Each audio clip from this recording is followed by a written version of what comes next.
recording live from Glory Hole Studios in Chicago and beyond. This is Cognitive Dissonance. Every episode we blast anyone who gets in our way. We bring critical thinking, skepticism, and irreverence to any topic that makes the news, makes it big, or makes us mad. It's skeptical, it's political, and there is no welcome mat. There are also no trials coming up. It is Thursday, by the way, May the 9th. Yeah. And all the trials have belonged to delay, Cecil.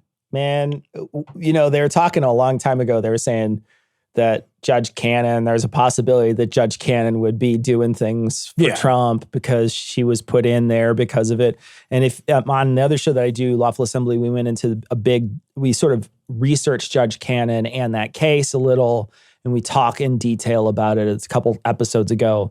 But even still, at that point, we weren't quite sure that she was 100%, you know, because sometimes you don't want to attribute to maliciousness incompetence, right? Right. And in this case, it turns out, you know, it feels like this is one of those things that you're pushing off very specifically because it's helping Trump, not because of any other valid reason. Yeah, because she's just very much just delaying making choices. Yeah. I do have a question for you, though. Is eventually the story of this particular trial going to become canon? We turn to canon. That's awesome. I think so. I think we're going to have to call it. It's canon. Yeah, exactly. Right? It's got to be. That's the story of this trial. It'd be like if a lawyer named Case Law or something. Right. Like if your name is Casey Law, you got to be like, I've got to get a job as an attorney. I'm made for this. I'm Case Law. Yeah, absolutely. Exactly. Yeah. Like if she's like, you know, I do feel bad though, because if like she becomes like a victim somehow in all this, she'd be cannon fodder. I'm naming my firstborn precedent. When she was born, she was actually canonized. That was how that worked. All right, so let's start with RFK though. Let's talk about RFK for sure. and his giant worms. Tom, you predicted this 12 years ago. 13 years ago is longer than that because you wrote that poem like 20 years ago. A long time ago. I wrote that poem. People sometimes ask, that poem was written not for... Was that with the Skeptic's Creed, by the way? If you shut the show off after we're done, there's a poem that plays at the end, the Skeptic's Creed. The nerdiest thing that I've ever done in my life, and I did it for a handful of years, was I read poetry in Chicago. And every year, as part of this sort of group or collective, whatever it was that I was a part of there, they had a poetry pentathlon. So you'd show up, and if you wanted to play, you know, you'd enter, you'd throw some money in the hat or whatever. It was literally a hat. You'd throw money in a hat, and that was your entrance fee. And then they would give you a timer and 5 prompts. And like some of them had to be like, this as a sonnet, this is a free form, this is a rant, this is whatever. Neat. So you had to sit there. You had about a half hour. I don't remember what the timeline was. And you had to sit there and write. Oh, that's awesome. 5 poems. That's really tough. It was cool. And then you'd get up and perform. Yeah. And that's great for you because you never edit after the fact. So everything's a fucking rough draft. Cecil, I got through an entire English degree being like, first thing's the thing I'm turning in. Never edited a thing in your life? Never edited a fucking thing in my life. I might go through and do a quick reread for typos. That's it. I'm like, that's awesome though for you though. I mean, and actually, to be honest, it's a really challenging thing to do. It was fun. It's a very challenging thing to do. It was. It was fun and it was challenging. The first year I did it, it was homework. So the first year they did it, I see. Yeah. Like you got your assignment like the I don't know, a week before, whatever it was. So you had plenty of time. And then they changed it to like, show up early and you'll get your assignments or that's like great, the event, right? So I had to write a rant poem. And so the rant poem, the Skeptic's Creed, was actually called Doubting Thomas. And that was the rant poem that I wrote on the spot at Jack's Tap in Chicago for that event. So that's where that came from. So that came from. And that's where Skeptic's Creed came from. That's where Skeptic's Creed We turned it into Skeptic's Creed because Tom and I were at the beginning of the recording of the show. We were like, hey, Tom's like, why don't we put this poem at the end? And I was like, what a great idea. And I just happen to have a Gregorian chant that I slid underneath it. And I played it for Tom once. And again, because we don't do edits after the fact, first draft's best draft, Tom's like, yeah, no, that's it. That's perfect. Yeah, Tom's like, that's great. And then from that point on, that was literally the Skeptic's Creed. No notes after like 10 seconds of work. And it's been part of the thing. But if you're unfamiliar with the poem, there is a line, giant worms. Which actually refers to Mongolian death worms. Yeah. We did a story I read something or we did a story or something. Many years ago. Well, clearly with the I poem, have you known had to about this read ahead it. of time because the poems before. So there were like expeditions, like scientific expeditions looking for Mongolian death worms. The ones that like shoot lightning shoot or like acid and shit or whatever. They shoot lightning and fart thunder or whatever. And there were like legitimate 20th century expeditions looking for these giant Mongolian death worms, which I thought was delightful. And one of them wound up in RFK's head. One of them's in RFK's head. The story is from the New York Times, and this is a longer story than you could possibly imagine. RFK Jr. says doctors found a dead worm in his brain. The presidential candidates faced previously undisclosed health issues, including a parasite that he said ate part of his brain. It hit one of those little bumps of ivermectin that was in You guys, the best part about this story, one, is that he tells it. Yeah. And also that it is almost certainly not true.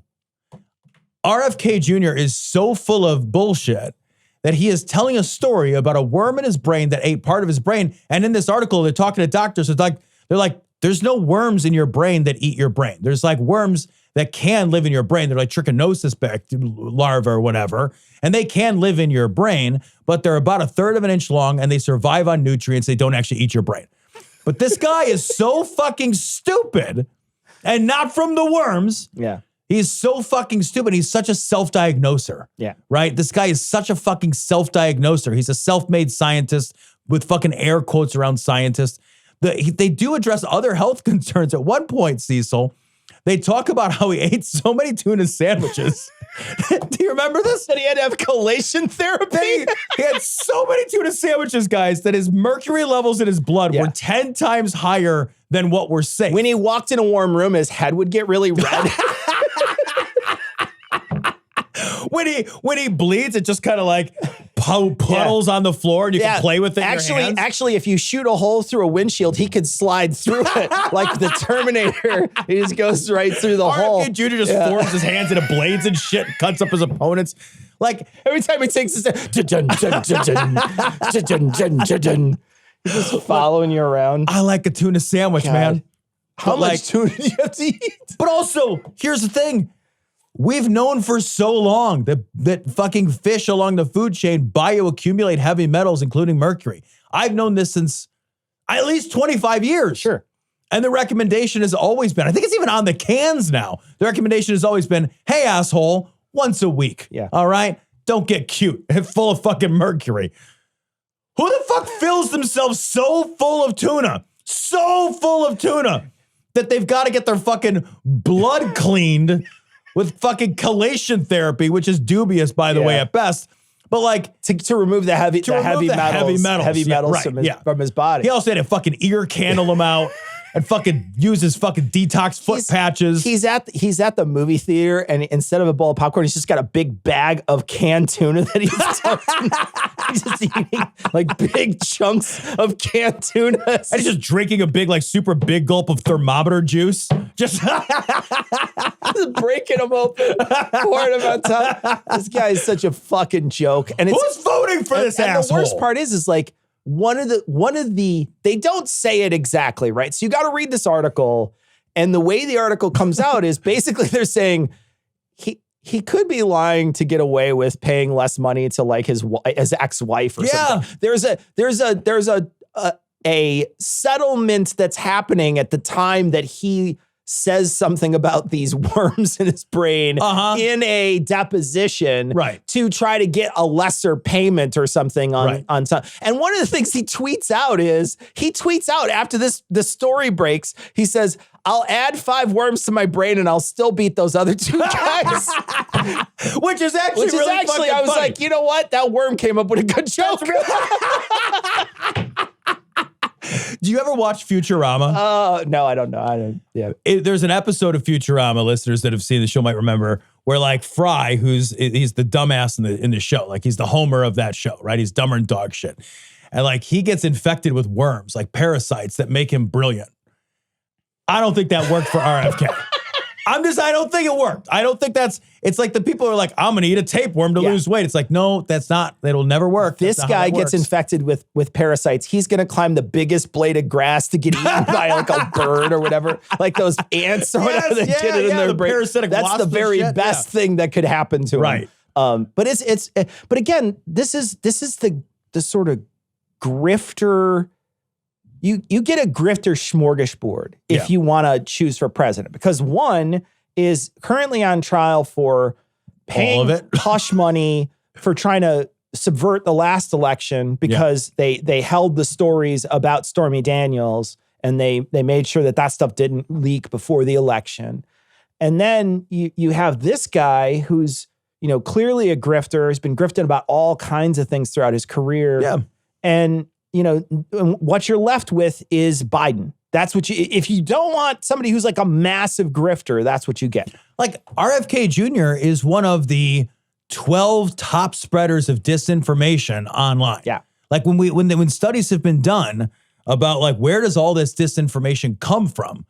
There's a top 12 and like it disseminates down. Yeah. But it starts with this guy. It does. The idea that somebody's like, I got brainworms. Like, no, it's not like that story came out from someone about him. Yeah. Right? That's a story he told someone else. He told it about himself. Right? Him and Kristi Noem are like, I know. They're like they're giving each other memoir tips. All right. You say you shot a puppy. I'll say I got brainworms. We'll see who America loves best.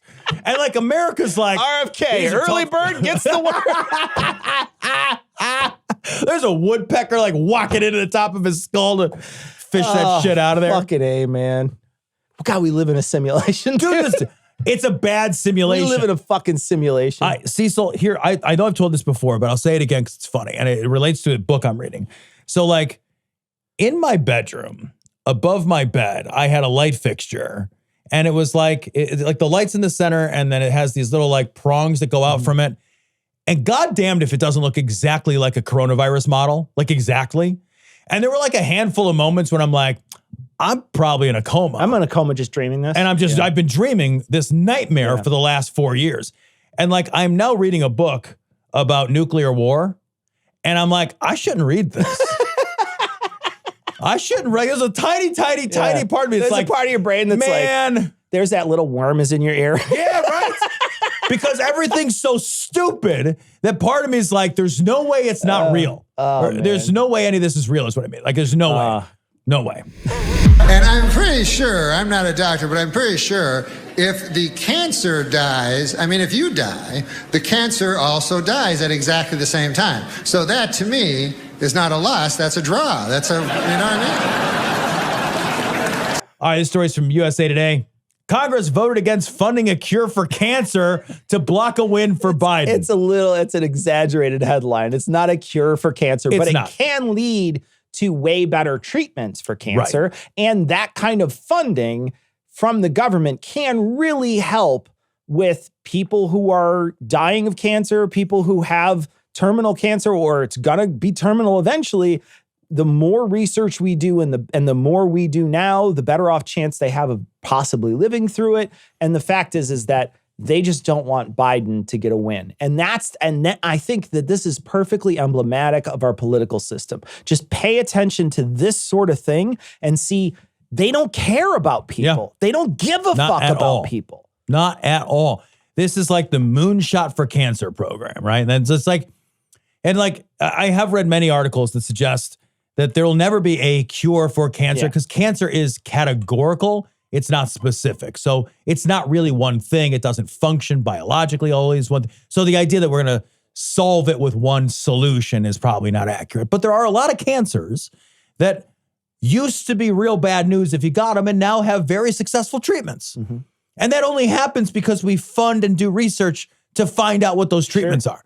So there's like no reason to believe that we won't, with the right amount of time and energy and funding, be able to expand the list of very, very treatable cancers from what we have now to a bigger list. And gosh, if I get one of those things, I really hope it's on the list of shit we can work with rather than shit that eats me alive, right?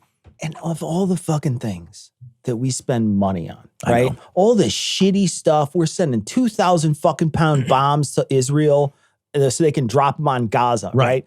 Your dollars go to them. Yep. My dollars go to that. Everybody who listens who's in the United States, your dollars go to that. Every single time we drop bombs on some random place all over the country or all over the world when we do it, right?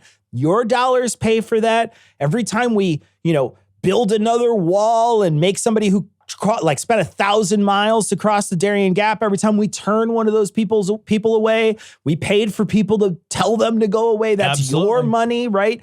All the times that these senators get in their jets and they fly all over the country and they fly specifically down to Eagle Pass on your dime to fucking grandstand. That's all your money. Of all the fucking money we waste on bullshit, this is money that doesn't feel like it's fucking wasted at all. And we fucking don't fund this. We don't fund it. And it's for the most cynical possible reason. You can't come up with a worse reason than I don't want to save people's lives because it might give a political enemy a win. I would rather, another way to phrase this is, I would rather kill somebody because that's true. Let's say this research money eventually goes through. And let's say that this research money, because none of this is implausible, research money eventually finds, even if it's 6 years down the road, eventually finds some treatment protocol which increases the survivability rating of some type of cancer from 40% to 80%. There will be people then who survive that would not have survived. But let's say it took an extra 6, 8, 12 months for us to get there. There's all those people in that span of time who do not now benefit. Those people got killed by this decision. Yep. That's just mathematically true. Yeah. When we delay doing this kind of work, we are telling the people who are sick now or who will be sick in the immediate future that their lives don't matter as much as not giving Joe Biden a win. Yeah. And I am flabbergasted that it's phrased even by the Republicans as, I don't want to give you a win. Don't you not want to take this loss? How do you know so much about Oops, I Crap My Pants? I'm wearing them, and I just did. And speaking of the absurd right, Indy 100, real men wear diapers. Trump supporters spotted in nappies at rallies. There is part of me, dude, that I'm I don't know. I can't believe it. I checked this story because I thought I've never heard of Indy 100. I'm just going to double check this. It's legit. It's legit. So Trump supporters at rallies are showing up wearing diapers and wearing t-shirts that say diapers over Dems. So here we go. Here's one on the big screen. I'm putting them up on the big screen. They're diapers over Dems. And then look at what she's wearing. She's got a little garbage bag Huggies diaper thing. It says real men wear diapers and it's got Trump's face on her crotch. Yeah. And it looks like a pullover diaper that she's wearing over her jeans. Over her jeans. Yeah, over her jeans. And then there's another picture of a bunch of people who have clearly quickly made t-shirts that say real men wear diapers. And then again, diapers that have printed on the diapers. Real men wear diapers with Trump's dumb, ugly head. And then they have Trump gear on. These people have Trump gear on. And then a guy has a shirt that says diapers over Dems. So, unless it's fucking really good AI, but they all have the same number. They have the right number of fingers. So I don't think so. The idea, I guess, is that there's jokes that Trump is incontinent. Yeah. And that, he's an old, stinky, incontinent man. That's the insult that's being hurled around, specifically by Michael Cohen about Trump, calling him a stinky face or some shit. Big stinker. Big stinker, whatever. And so the right has latched on and said literally anything Trump does is great. Even if he shits himself, we will shit ourselves in solidarity. We will smear our own feces right into our fucking eyes if that's what he does. We're not crazy. You're crazy. There's times in your life you think it's probably easier being a lemming and just throwing yourself off a cliff. What in the fuck is happening where people are... And what I don't understand is... Any of this? Well, no reasonable person on the left, I think, cares I know I don't. I don't care. I don't care. They just look like assholes. If Trump, well, no, I'm talking about Trump himself, right? So I'm talking about, if Trump has problems going to the bathroom and once in a while, like a little pee comes out, or if he laughs too hard, he poops his pants or what. I don't care. Like I'm not the only thing I care about Trump about, right? The only thing I care about is that if he were to get the job again, or if he had the job before, is that he did a good job. Yep. Or if he gets the job again, I'm worried because I think he'd be a dictator, right? So that's what that's the only thing in my life that I care about. I don't care about it. I don't care. He could literally be just a brain in a bag. Yeah. It doesn't matter to me what anything about him, like how he looks, what he does, any of that stuff, as long as it doesn't affect what his job is, right? And I think a lot of people would agree with me that I don't care about Trump's personal life. I don't care about a lot of unless it like clearly affects something with the government. But I don't care about the personal life or what he does or how he looks or if once in a while he gets a little poopy in his pants. Like I don't care about that. Why embrace it so hard unless I think it really bothers you? Yeah, well, here's my theory on that. And I don't know anything, right? But here's my theory on that is that for such a long time, the right has looked at Trump and said, this man exudes a kind of masculine, physical power. And if those things were true, if he's incontinent, that would disrupt that for them.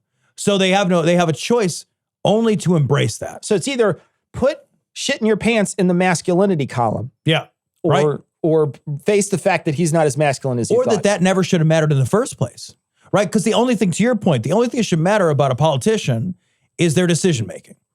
What choices are they making? What are their decisions? Are they sharp? Are they, when it comes time for them to make a choice, which is all that job is, just decision making, are they doing that well?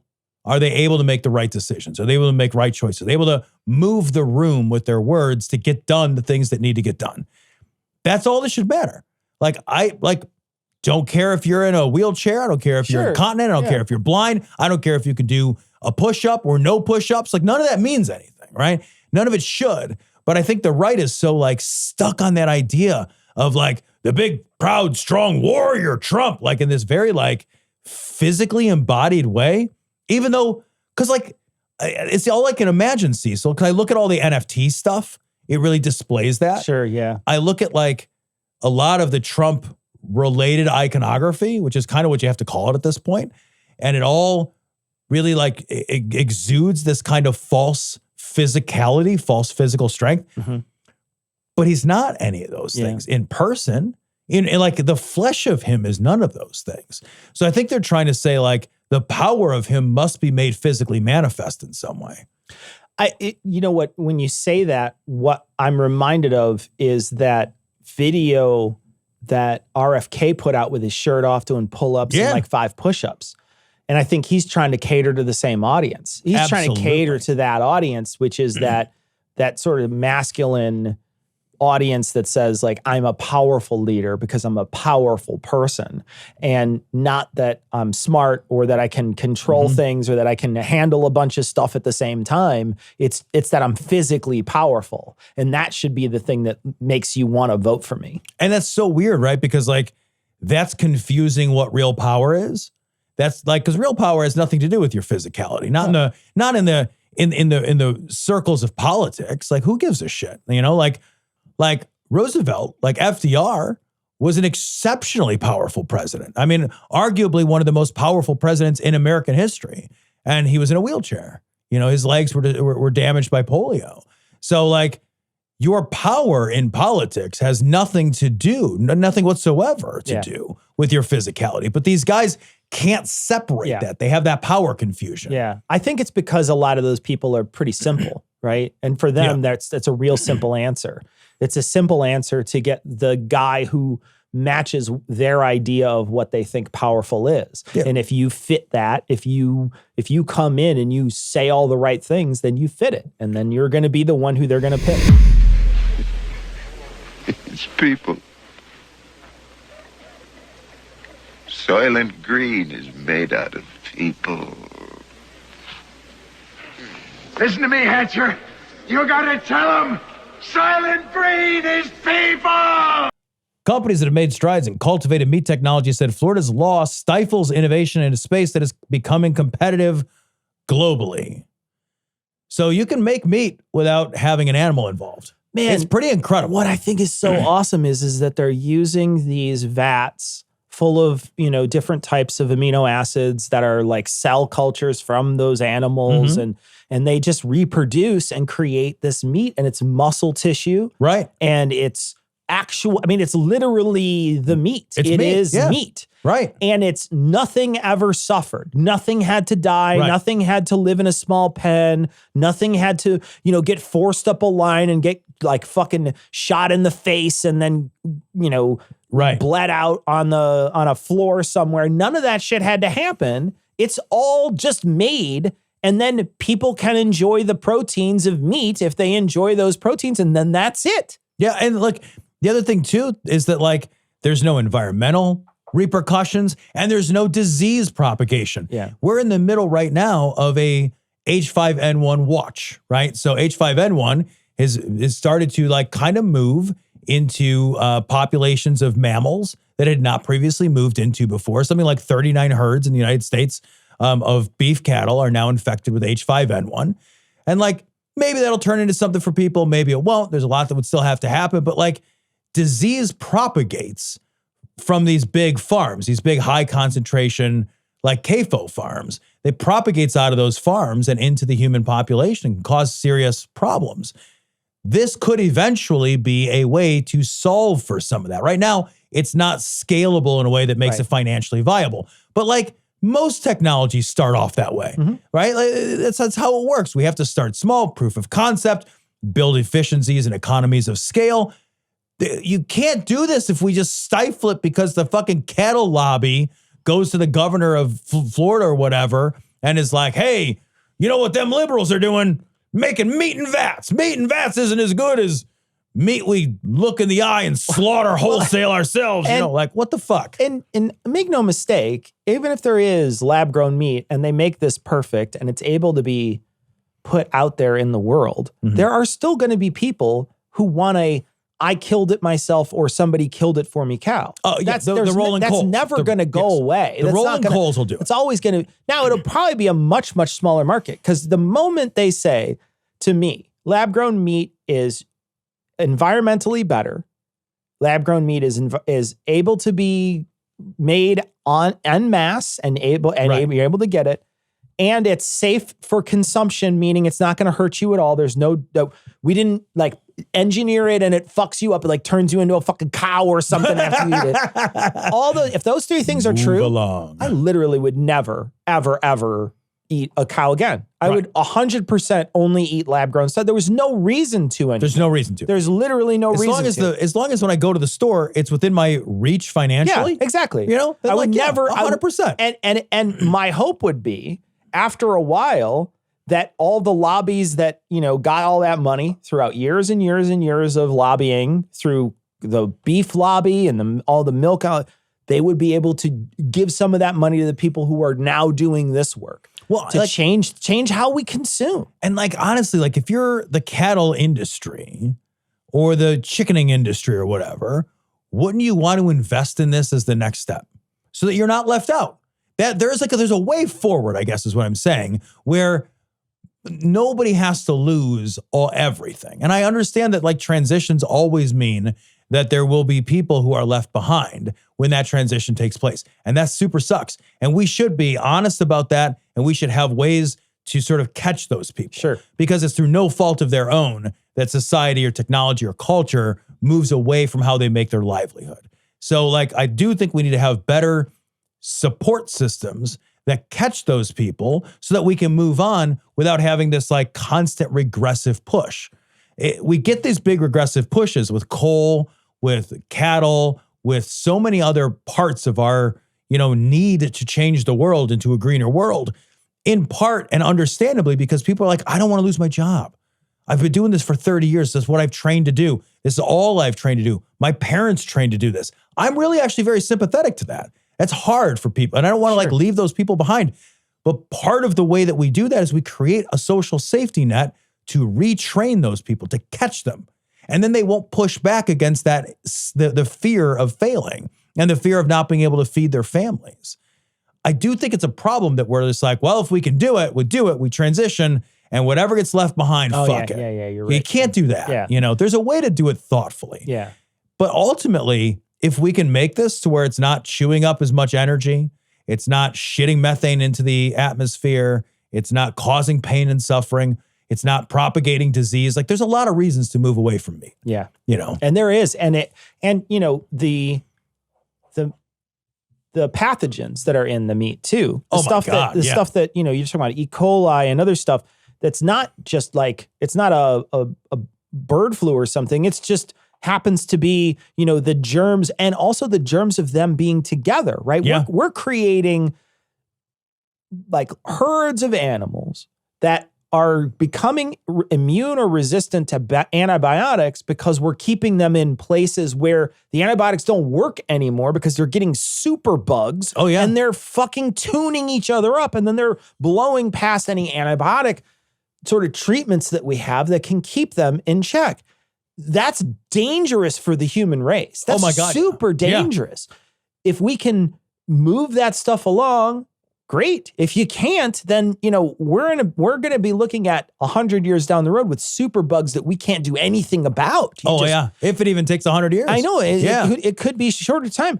Those sorts of things are things we need to look forward. And I also look back at these 3 states, right? And Florida's one of them. But, you know, way to make yourself irrelevant when it comes to tech. I right? know, man. Way to put a big sign on you that says, we're not interested in this. Well, what about other stuff that might be cutting edge that isn't this?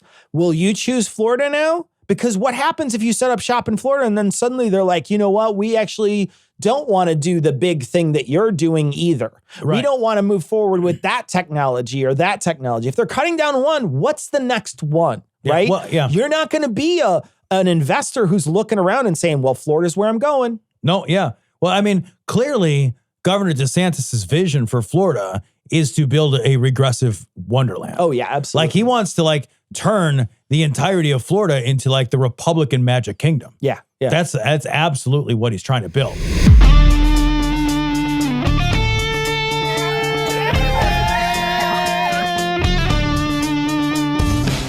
I shut my Murphy bed. So this story is about Kristi Noem's memoir, and another shocking passage that's now being removed. There's a passage in this memoir, guys, that she wrote herself about how bad of an ass. In fact, I'm going to read it. It's about her being a badass with North Korean dictator. So here's what is in a passage. This is not going to be in future editions, but it was in a passage of her memoir. She says, quote, I remember when I met with the North Korean dictator, Kim Jong-un. I'm sure he underestimated me, having no clue about my experience staring down little tyrants. I'd been a children's pastor after all.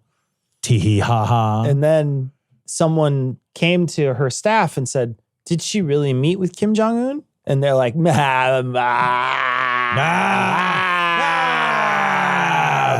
not. You know, it's not often that somebody from fucking South Dakota has a need to meet with the fucking North Korean dictator, Kim Jong-un. Their original pushback was something like, oh, I think she mistook him for somebody else. And I'm like, oh, that's racist. Oh, that, yeah. She's like saying racist shit to the dry cleaner or something. Just to man. Be, you're like, okay. Some of it. But that's really, terrible. They pushed back on it. And there's a whole clip here. I'm not going to play it. It's 2 minutes of her just basically saying the same thing. But they push back on her and they say, did you ever meet with Kim Jong-un? And she said, well, it's not in the book now. We took it out of the book. When it came to my attention that it was in the book, and I'm like, when it came to your attention, like, you wrote the book. Shit, guys, she wrote it, and there's an audio book she narrates of the prior edition.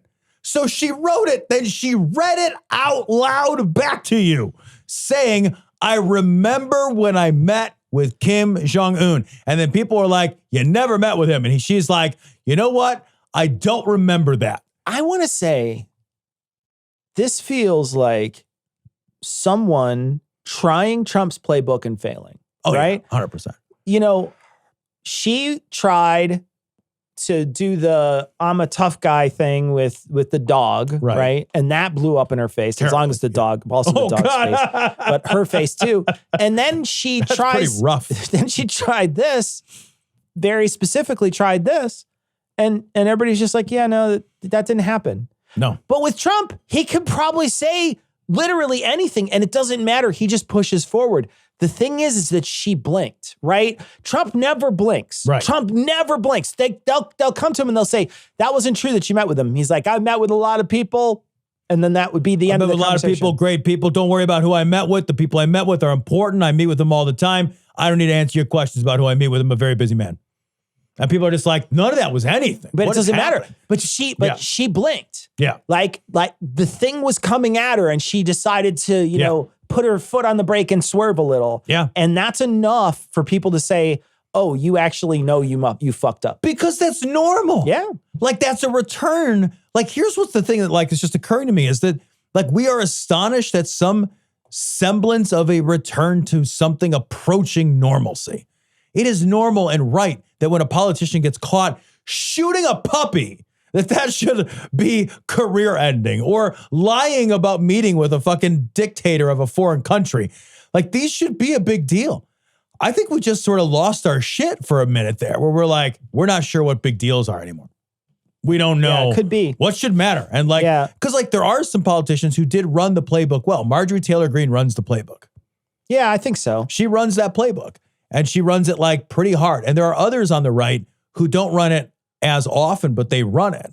And so like that's become known that sometimes works. So there's a lot of people trying that out now, trying that whole like diffuse by deflection, like the double down bullshit, like all of it.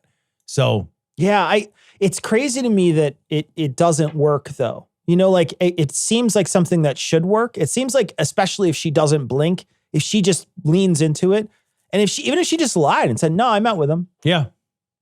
I met with him. And then they say, no, you didn't. Be like, no, I did. Yeah, you don't have my whole calendar. I met with him. I met with him. You don't know what you're talking about. And then you go to an insult, right? If you're going to do the Trump, then you go, that you're very ugly. You're a very ugly person. These are terrible questions. You're a vicious, mean-spirited person. I don't want to have time for you anymore. I don't have time for you. I met with who I met with. I know what I do. I don't have time for you. This is why the media is terrible. Everything's the worst. You know, like with that kind of bullshit. Like you just go on the attack. That's the Trump playbook, really. Yeah. That stuff is what, and that has proven to work.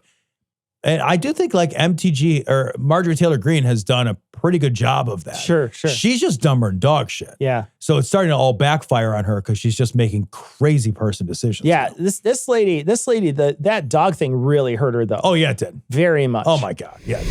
Certified lover boy, certified pedophiles. Wop, wop, wop, wop, wop. That fuck 'em up. Wop, wop, wop, wop, wop. I'ma do my stuff. Why you trolling like a bitch? Ain't you tired? Trying to strike a chord and it's probably A minor.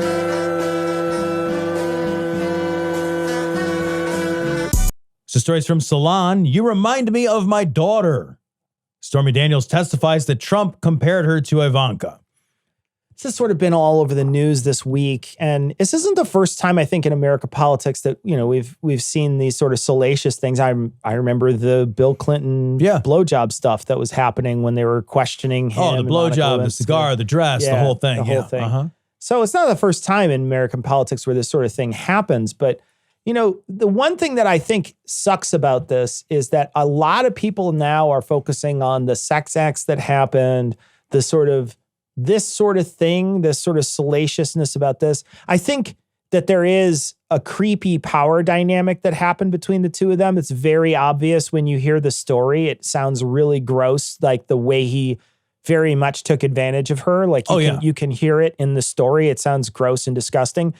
But I think what it does is it turns this into a sort of like a sex scandal more than an election scandal. It pulls away from the election scandal. The sex scandal itself is ancillary. It's not the thing that we really should be focusing on, I think, in the media and other places. They should be talking about how this is the thing that actually was the bombshell that could have maybe derailed his campaign. And that's what should be focused on. But instead, they're sort of talking about what he was wearing and how he, cornered her and all this stuff. And they even went into what position they were in when they had sex. And all that sort of stuff. And that sort of salacious stuff is what's coming out in the news, and it's useless information in my opinion. Yeah, I get it in the sense that like the reporters are going to report everything that was said, and I also kind of get that you've got to establish what he was trying to hide. Sure, in order for him. That's fair. That's fair to lay that out. It's like, all right, well, what is the story he didn't want to have get out? And I think telling the story about his wife at the time, he's telling her that they don't sleep together, they don't hang out, they don't sleep in the same room, et cetera. Yeah. So I mean, that's important. Right. That's an important bedrock piece. But there's too much focus on it. There really is too much focus. And we're forgetting what the real meat of this is, that it's election interference. Yeah, it is. That's what the case is all about. I think, too, that, one thought I had is, in a normal world, all of this gross behavior, like, hey, he's sleeping with somebody he's like, hey, you look like my daughter. He's talking about how he and his wife, who just had a baby, aren't sleeping in the same room. I don't know, maybe so he can get some sleep, or maybe like a lot of people when babies are brand new don't sleep in the same room. Babies are very disruptive to sleep. Like, but he's like, he's grilling her about like what STDs she's had, all this sort of stuff. All this kind of stuff would, in a normal world, speak to his character. Sure. Right? This would be damning material to Trump's character. But we're just, living in a world where it's like, well, yeah, but we already know he's a poor moral character. Like, we already know he's a genuinely bad person. And if you haven't been moved by the so many examples now of his poor moral character, this doesn't add one to that. But this information would have come out in 2015. So like, I'm also reminded too that like this story that's being told right now on the stand is the story that would have come out in 2015 when the world maybe made a little more sense. Would it have sunk him? I don't know. I think this combined with the Access Hollywood story, one right after the other, might have done some damage. Again, like thinking back to like a world that made more sense politically, in 2013, 14, 15, like politicians' careers were lost over a lot less than like cheating on their wives with a porn star, Like politicians' careers were lost for a whole lot less than that. Like, there's a lot of argument about the Bill Clinton, Monica Lewinsky sex act that took place and whether or not the power dynamic there was appropriate. Oh, yeah. It was not. It was not appropriate, right? So there's conversation about it, but like, let me just say it was not appropriate. It's not appropriate. Like, it's inappropriate. Yeah, it's inappropriate. Inappropriate sexual conduct. But like, that guy didn't lose his job. That guy did not get impeached. Like, Bill Clinton did not successfully get impeached through the Senate. He kept his job. This seems a lot worse than that to me. If we're going to talk about like moral character, like this feels like, he's like, his wife just had a baby, like a brand new baby. And he's off like fucking a porn star and saying, you look like my daughter. Like, it's just like, that's like the grossest. It's super gross. I character thing. And for it not to be able to come out beforehand, the thing is, I don't think this would have messed with him at all. Like, I think you think that die was already cast? Yeah, I think that at that point, he'd already done stuff that I thought would have sunk him immediately, right? Yeah, he's already done stuff that I thought, no way. This doesn't feel to me like this would have sunk him. But the fact that he thought it would, the fact that he paid to make sure it wouldn't get out, that's all you need. Yeah. It doesn't matter. Nobody can go back in time and relitigate and know whether or not that was actually going to fucking sink his campaign. We don't know. Right. But doesn't matter. Does not. Doesn't. Not at all that matters is that he thought it would. And that's and you can tell by the way he wrote the payments out. Yeah. You know that he wanted this to be hidden. He wanted this to be hush hush. Yeah. And he wrote those payments out very specifically to make sure that it stayed that way. Oh, 100%. Yeah.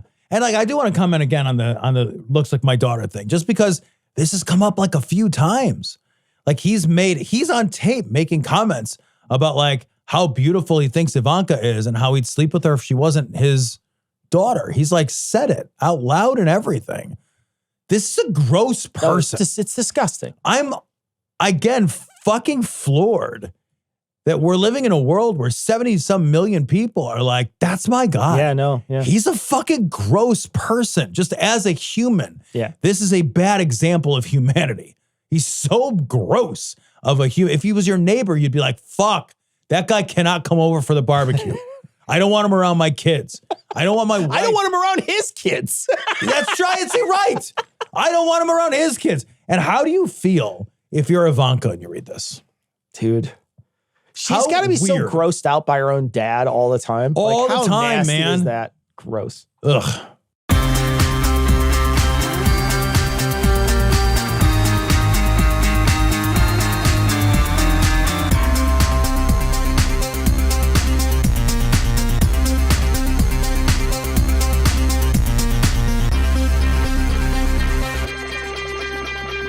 It's time to bring back the scathing atheist and his two sidekicks, Noah, Heath, and Eli. Roasty reply. Hey, I'm a back kick, if anything. Roast the shit out of this or something. I don't know. This is what happens when you ask my co-host to improvise, everybody. We fall to shambles. Got a color-coded script over on scathing, damn it. All right, well, before we jump in, I want to thank our favorite kind of donor, the ones who give money to a great charity and ask us for nothing in return. Starting with Thomas J., who gave us $1,173 and asked for nothing. And ending with Scott D., who gave us $1,133.32 out of the goodness of their extremely good heart. As Sarah says, you fucking rock. All right, let's dive in. Noah, this one's for you. D, Dave, and Jacob all kicked in for a roast of Vivek Ramaswamy. How about it? Oh, wow. Okay, so Vivek Ramaswamy is a Hindu Christian nationalist and a brown white supremacist. That man's entire political career is just him standing in front of a crowd of people that hate him going, me, am I right? All right, Heath, this next one gets real specific. It's a roast of the conservative wing of the U.S. Supreme Court. So for legal reasons, we have to give this one to you. So Colin would like a roast involving Lucinda and her varmint hammer. Okay, I'm supposed to do this legally as opposed to whoever else, I guess, is what that meant? So, As opposed Thank to you. Eli. Yeah, yes. exactly. Okay, so we'll see what I can do. I'm hoping about everything I might say. It's a hope, it's a want. I'm not suggesting an action or a behavior. So the conservative wing of the Supreme Court, it looks like a country club where somebody brought their one black friend as like a novelty, and it's the fucking worst. To be like, oh, hey, Neil, Brett, John, I'd like you to meet Clarienche. I know him. I know Clarienche. So Harlan Crow's country club in real life is right, what I'm exactly. And most days, I'll be honest, I do picture all of those people getting killed by a vigilante superhero. And yes, it's usually Lucinda with a comically oversized varmint gavel, which is thematic, you know, like Mjolnir, but with the lightning flying from the sky, but it's a gavel. And she usually does a tagline at the end, like a wordplay thing, like, now that's activist justice or something like that, you know? You didn't do the voice, but otherwise 10 stars. You do it. No. All right, Eli. This is what happens. You try to get Eli to improvise. Piece of shit. Coward. Wow. All right, Eli, you coward. Erica would like a roast for ex-boss Julie. Entire breakup of their podcast right now. Oh, all right. Julie looks like the first crack at AI porn got to be designed by an assistant PA for the Tattoo Reality Competition, Inc. And not one of the good seasons. Ow. She looks like aliens came down and brined the last manager of the last Hot Topic and a police sketch of hepatitis C. That was the greatest thing ever. Holy so shit. good. All right, Okay. Cecil, I've got an odd one for you here. Jessica would like a roast of data privacy attorney. These are the terms of service people. More people have read our book, The Grand Unified Theory of Bullshit, available on Amazon, than have read what you've written in your entire career. More people have read Heath's old Bumble profile. Come on, guys. I was too scared to make one. For real, they require 5 pictures, and I was like, no, Absolutely not. Absolutely not. No. He held his phone, which contains one photo of a piece of pizza, and he was like, I literally, Yes, exactly what Eli just said as a joke is what happened. One photo, 4 police sketches is the best I could put do. this one 5 times. Look, data privacy attorneys, your job is basically to make something as annoying as blister packaging, but digitally. All right, Tom. Gail would like a roast of imposter syndrome. None of us are anyone. We're all lying, all of us. I'm lying and you're lying, and Bertrand Russell was lying, and your mom and dad, they're still lying. We are all overgrown children in poorly made meat suits, pretending we know who we are and why we are here. And so it's no surprise that when we're invested with some authority or responsibility, there's a nagging voice in the back of our minds that knows we can't possibly be it. We cannot possibly be the adults in the room, that we cannot be the shoulders that the weight of the world rests upon, because we know the fragility of these shoulders. We know that inside, where we live in our real selves, that we are embarrassingly small. Imposter syndrome sucks not because it isn't real, but because it's an expression of our own fragile humanity and humility. We can be cured of this fragility not by honesty then, but by hubris, by lies rather than real introspective truths. So I say, fuck it. Embrace that you and I and everyone that you've ever loved is lying. It's not the liars we should be worried about. The real imposters are the ones who believe their own shit. Amen, brother. All right. I'm supposed to say on the, Eli wrote this, was say, excellent. Sorry, I changed you out for me. Yeah, thank you. I was going to say I didn't have a schizophrenic brain. It was supposed to be me saying excellent. I'll say excellent. Tom, let me do it. Excellent. And then now you're up. Go. Excellent. Go. Tom, that was fucking Eli, you're excellent. back up. Oh, man. Was that excellent? I felt like that was excellent. I'm glad someone said so. At last. I was not scripted to say excellent. All right, Eli. And you crushed it. Absolutely crushed it. First time's a charm. So I take good. it Wait back. for everybody to say it. Thank you. You really improv better than a lot of people pretend that you do when you think about it. All right, Eli, you're back up. How about a roast of true crime podcasts for Peter? Oh, hey, everybody. Welcome back to the Bloodcast, a podcast dedicated to re-traumatizing victims and family members by praising the victimizers as brilliant masterminds for their failure to grasp the most basic principle of man or beast no hurdy. Look, if this was some awful little niche of the dark web, I'd get it. After all, there's like child porn and ziplining Facebook groups on the internet. But why is this mainstream? Every third title on Netflix is a black and white, blood-spattered icon of a real human being. A real one. Is your life so free of excitement? Is your human experience so lackluster that you just have to dwell on human sewage, romanticizing and aggrandizing and duplicating them in the process? What if instead you went outside and touched some grass? And while you're doing it, you better hope no sicko hoping to star in a podcast finds you unsuspecting. Star in a podcast. That's hilarious. I don't know what you would call what I do, but I have and will on my Bumble profile. Improv. All right. Got a dog roast for you here, Noah. Lynn would like a roast of her dog, Pippin. Lynn says Pippin is, quote, the most autistic being on the planet, end quote, and insists it's okay for me to make fun of that because Lynn is autistic and all her friends that agree about the dog are also autistic. I don't think that's how it works, Lynn, but... Wait, let me get my son. Let me get my son. Luckily, I agree with Lynn. Yeah, he can make a joke. So if a black guy's in the room, then you can say it's one of That's those... right. Right. No, exactly. As long as you get his permission first. So Pippin is one of those rare visually roastable dogs, though. Like he's cute. Don't get me wrong, but I don't know. Maybe this is a little too niche. There are these Mario bad guys called fuzzies. They're these little black spiky circles that travel like along the edges of the platform that you've got to run under or whatever. So Pippin looks like one of those, but a dog. He looks like you snuck up on the color black and yelled boo. All right, Cecil. Kristi would like a roast of the people who protest at Planned Parenthood. Here's what I don't understand. How do you pull yourself away from your other important activities? I mean, right now, someone out there needs to know that white lives matter too. Your truck needs a Let's Go Brandon decal. There's definitely a BOGO sale on Blue Lives Matter Punisher tank tops at Walmart. Your goatee needs some expert trimming to shape out your chin because your face is doing a terrible job right now. True, yeah. A person on welfare needs you to judge their groceries as necessary and unnecessary, okay? So as you jump in your lift-kitted F-250, throw on your Oakley eyebrows and head over to Planned Parenthood, realize there are 10 other ways you can be a nuisance boomer right now. Now go lay down or I'm going to smack you with this rolled up copy of the New Yorker, okay?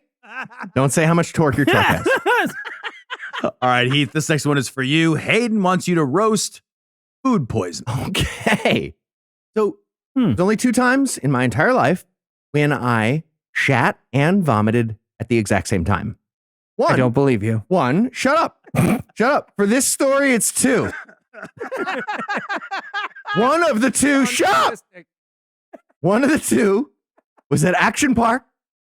I've told this story once before on the air when my friend Pete came down a water slide behind me and torpedoed directly into my stomach, and I shat and vomited in public at Action Park. The other time was food poisoning. It was while running through a very famous toy store in New York City trying to get to the bathroom. I was working there at the time. And when I say running, I mean, you know that thing where you're trying to move your legs, but also trying to definitely not move your legs at the same time. Yeah. Somehow I got into the bathroom, but the process had begun at that point. I later had to leave that toy store somehow and then commute home through New York City somehow.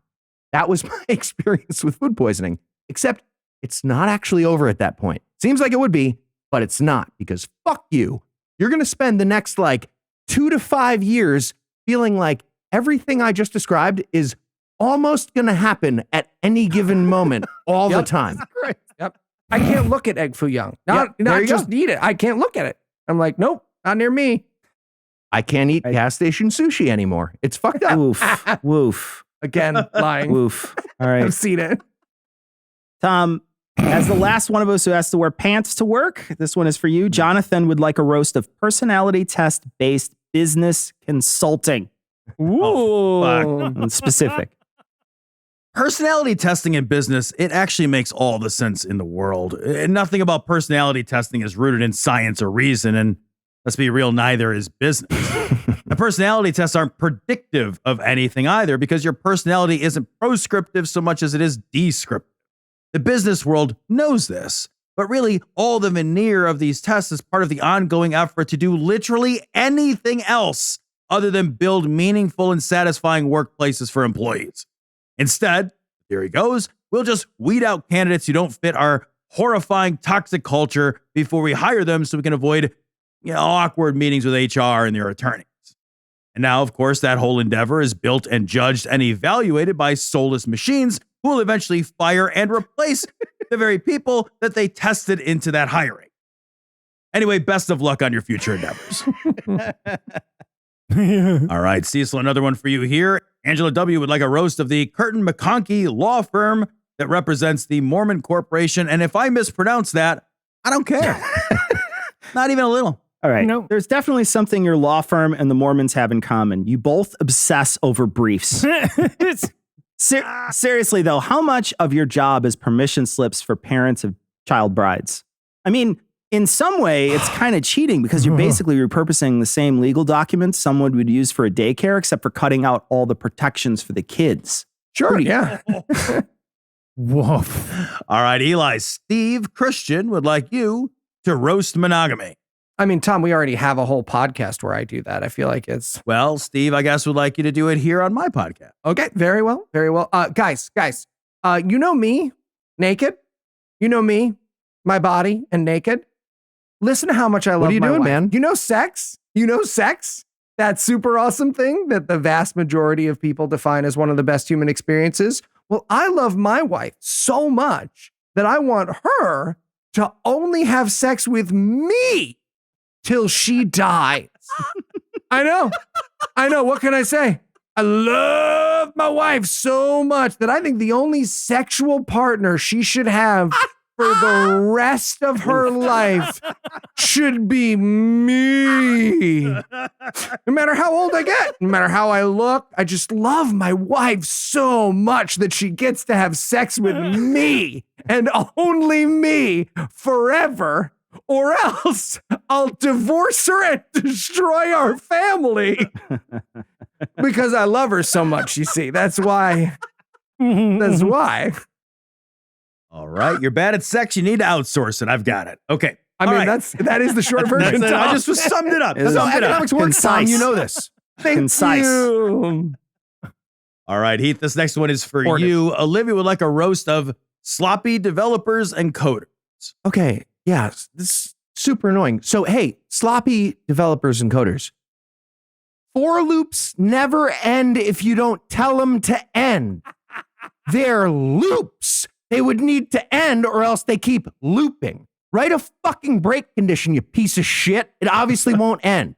Let me put this in words you can understand. If you start a for loop, it has to end somewhere, else you're a fucking idiot. But don't worry, you're not going to have your job much longer.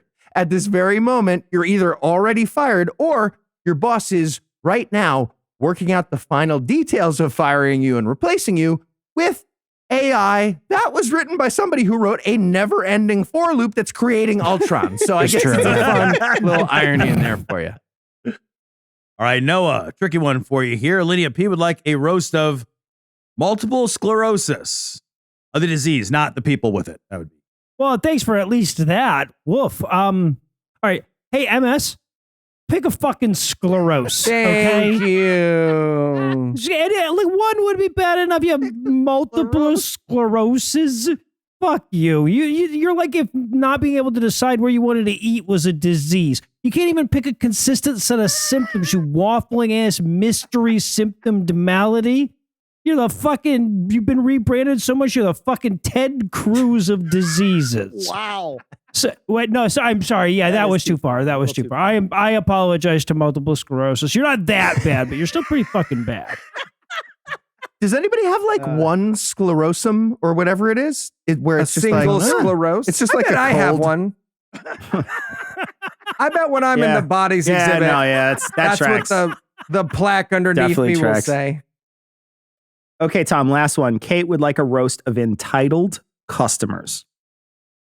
Okay, look, unless you are ordering your own jumbo jet custom built with your fucking face on it, as an individual customer, you don't fucking matter. You don't. You are not going to make or break that business. You really think that the thing that a business's success today is riding on is whether or not you woke up and went shopping exactly there for exactly what you are buying that day? Do you really think that? Do you imagine that your dollars, your purchase, are really all that is standing in the way of this company and their imminent financial fucking collapse? Like, do you think the value of the dollars in your wallet are really that powerful? Or is it instead that in every other part of your small and worthless life, you feel the limp dick impotence of your impact on the world? Isn't it instead that you have no power, no sway, no importance, that no one is interested or cares, that no matter how loudly you scream into the void of your shattered life, not even an echo can be bothered to return your feeble cries?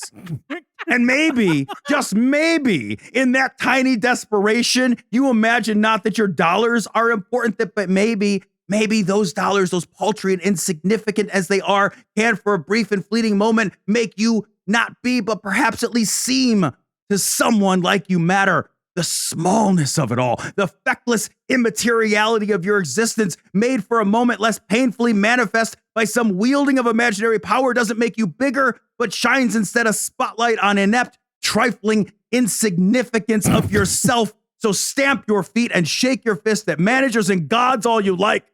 But as soon as you leave, you become a punchline and a warning to everyone of who not to become. Excellent, Tom. Excellent. Excellent. So many people are like, okay, I complain sometimes, but it's legit. No, it's not. You suck. Oh, see, I know it's not legit when I complain. I'm like, I'm sorry. Room temperature means I can put my finger in the tomato juice and I don't notice. And Blam. I'm noticing that. That should be allowed. At Now my Starbucks. finger was in this one, so I want every a new time. one. Oh my God. You're already dead. Thanks for joining us, guys. Thanks for having us. Hey, thanks for having us, man.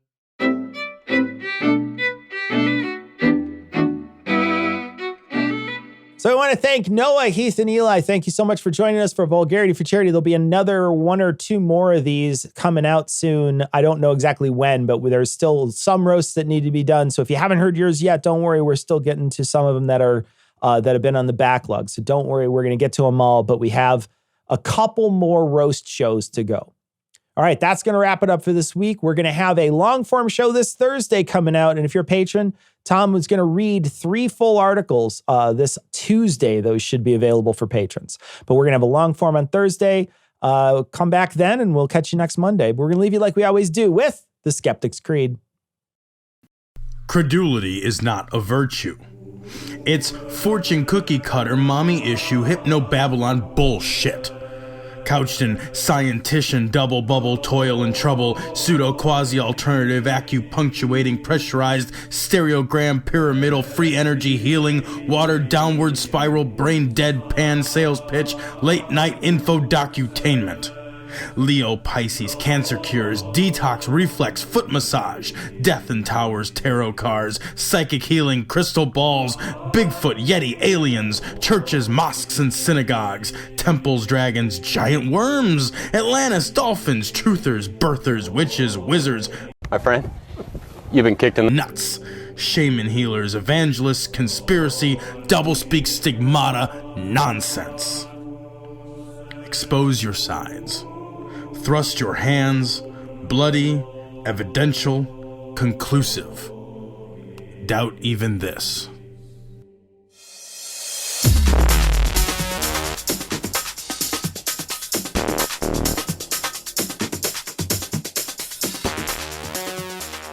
The opinions and information provided on this podcast are intended for entertainment purposes only. All opinions are solely that of Glory Hole Studios, LLC. Cognitive Dissonance makes no representations as to accuracy, completeness, currentness, suitability, or validity of any information, and will not be liable for any errors, damages, or butthurt arising from consumption. All information is provided on an as-is basis. No refunds. Produced in association with the local Dairy Council and viewers like you.